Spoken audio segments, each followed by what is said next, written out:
today's video, we are gonna go over some drills and some strength work that are gonna help you improve the strict handstand push-ups that you already have, or help you build the strength to get your first ever strict handstand push-up. We're gonna get kipping handstand push-ups out of the way first. Unless you are striving to competitively compete in CrossFit, you are more likely to do more damage than you are good with kipping handstand push-ups. They're really challenging or hard on the cervical spine, and if you don't have the neck and shoulder support to handle that kind of cramming that comes with a kipping push-up, it should be something that you just avoid. So we're gonna focus today on the strict handstand push-up, and you should be able to do strict handstand push-ups before you do any kipping, if that's the route that you wanna go. We're gonna talk about two main points. One is gonna be positioning for those of you who are either close or can get a few strict handstand push-ups at a time. And then we're also gonna be talking about strength, the thing that you can do to actually improve your pressing strength, which will directly correlate to your strict handstand push-ups. First, let's talk about positioning. Positioning starts when you kick up on the wall. So when you kick up on the wall, you need to think about keeping your ribs pulled down towards your hips, similar to that hollow body position. Your arms should be nice and long, and you're actively pressing through the ground. What we don't want to see is your head looking back towards the wall and a big arch so your ribs are flaring off of the wall, because that's going to be a very hard position to press out of when we get to the bottom. Once we've kicked up, we establish a nice tight hollow body. So from our toes all the way down to our fingers, thinking about a nice straight line with the ribs pulled down and the midline nice and tight. As you lower down, you want to lower down controlled, keeping tension in your lats, in your shoulders to support our neck. And as soon as the head taps the ground, the top of the head should be tapping. We shouldn't be looking up, letting our chin jut out. But as soon as that head taps the ground, then we can transfer the energy by pressing into the ground and driving our body back up. It's very similar to if we're gonna hit a 1 rep max back squat. We take our breath, we get super tight and stable at the top, and then we start to lower down controlled. With a lot of weight on our back, we're not just gonna bottom out. Similar to the handstand push-up, we don't wanna jam our head into the ground. So keeping the tension in the back squat, just like we keep the tension in the handstand push-up as we lower down, we don't wanna pause in the bottom of that back squat, just like we don't wanna pause with our head on the ground. We wanna hit the bottom in a controlled position and then transfer the power by either pressing our feet through the floor or for the handstand push-up by driving our hands through the floor. A couple other things to consider for your positioning is gonna be your hand position. So if you know that you're maybe more tricep dominant, your fingers facing forwards should be a stronger, more comfortable position for you. If you know that you're a little bit more chest dominant, your fingers slightly turned out is gonna help make it a little bit easier for you to engage your chest, recruit those muscles for your pressing. Another key point for positioning is where we're touching with our head. If we start looking back or looking at the ground and end up touching our forehead, that's gonna make for a weaker position to press out of. We wanna think about looking directly in front of us and touching the top of our head. Just like with a strict press, if I'm hanging out back here with my head behind the bar, it's gonna make my lockout much more challenging. Anytime we've got a barbell going over our head, the first thing we wanna do is, once it's above, poke our head through. That same thing is gonna apply even if we're upside down. So as soon as we start pressing, you wanna get your head through, and the easiest way to do that is to be sure that we're touching the top of our head, not our forehead to the ground, setting ourselves up for a good finish and lockout. Realistically, doing handstand push-ups and doing lots of handstand push-ups every single day is not the best way to get better at handstand push-ups. What we need to do is we need to strengthen our triceps and our shoulders so we have the strength to now push ourselves out of the bottom, and then we can tie in the handstand push-up positioning to make everything go well together. But first, a word from our sponsor. Today's video is sponsored by LMNT. LMNT is a tasty electrolyte drink mix with everything you need and nothing you don't. So none of the junk and lots of salt. No sugar, no coloring, no artificial ingredients, no gluten, no fillers, no BS. Electrolytes are responsible for hundreds of functions in the body, including hydration. Water alone is not enough. LMNT is formulated to help everyone and anyone with their electrolyte needs with a science-backed formula of 1,000 milligrams of sodium, 200 milligrams of potassium, and 60 milligrams of magnesium.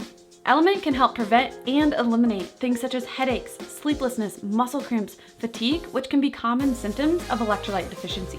Right now, LMNT is offering my subscribers, that's you, a free sample packet with any order. This is a great way to try all 8 flavors or share LMNT with a salty friend. Get yours at drinklmnt.com/Christy Ermo. This deal is only available through my link, linked below. You can get it at drinklmnt.com/Christy Ermo. Now back to our video. This principle applies to a lot more than just handstand push-ups, but it's a very easy one to take advantage of. Handstand push-up is a pressing limitation, or if we can't do them, it is a pressing limitation. So what do we need to do to get stronger at pressing? We need to break down where our weak link is. Is it our shoulders? Is it our triceps? Is it our chest? More than likely, our weakest link in the chain is going to be our triceps. So focusing on tricep strength is going to greatly and dramatically impact our ability to do handstand push-ups, and we don't have to kick up to the wall 1,000 times to try to improve. So we're going to walk through some exercises that will directly impact your pressing strength, and we're also going to break those down strategically. First is going to be doing pressing itself. We want to be working in maybe that 5 to 6 or less rep range because we're looking to gain strength. We're not so worried about hypertrophy, so we may add some volume later, but we want to be sure that we're challenging ourselves and stimulating strength gains. Another good thing to work on or figure out is where our sticking point is. So we can use dead stop presses, meaning if my sticking point is maybe right above my head or 2 inches past, I can set up blocks and practice pressing from that dead stop. So I can focus specifically on the area that I'm struggling with without adding the volume either above or below that. Dead stop press is a great exercise because we're being strategic with the muscle group that we're working. We can do that with lots of other exercises, which we're going to share with you. So the tricep is going to play a major role in the pressing, like Patrick talked about earlier, and that's because we're typically in that tripod position, pressing ourselves off of the ground. So if we want to isolate our triceps and we want to strengthen our triceps, a couple really great ways to do that are going to be with the overhead dumbbell tricep extension.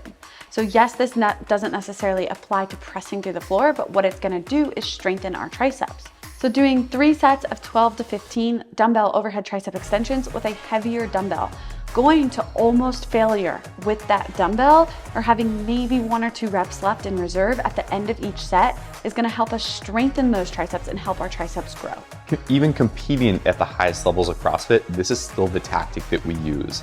Instead of doing a bazillion pull-ups or a bazillion handstand push-ups, when you're looking to improve either a strength or a skill or a movement, you break that down and work on the specific things that it's going to take to improve or move the needle on that either movement or skill. And your time is going to be much more valuable or better spent doing that than just doing a bazillion reps or trying to do a bazillion reps of this movement to either learn it or improve on it. So what a session might look like if you're looking to improve your handstand push-ups would be doing something like a 5x5 strict press at a challenging weight where the last 2 to 3 reps are a struggle, though not at failure, then into some higher reps, maybe 6 to 8, 8 to 10 of some dead stop pressing. Then going into some accessory movements like dumbbell tricep extensions where we're still challenging the weight, we're looking to stimulate the triceps. Then as we move through those and maybe a 10 to 12 rep range, we'll go even higher into some tricep kickbacks where that rep range will even go higher, maybe in that 12 to 15 range, where we're looking to stimulate this muscle to grow and change.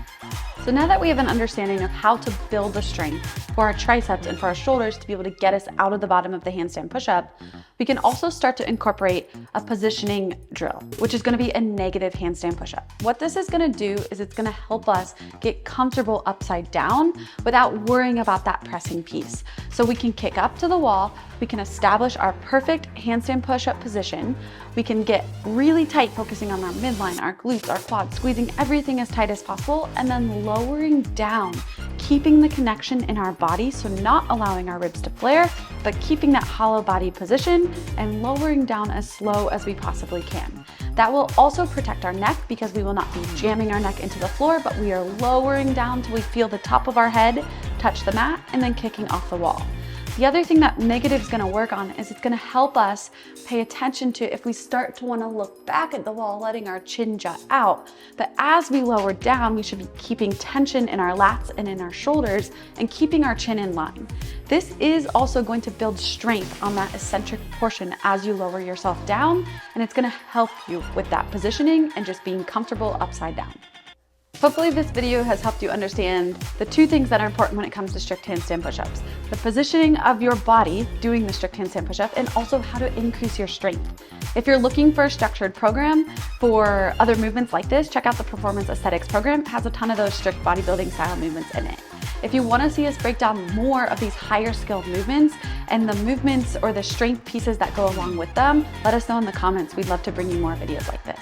Have a great day. Thanks for tuning in today. We hope this helps, and go crush it.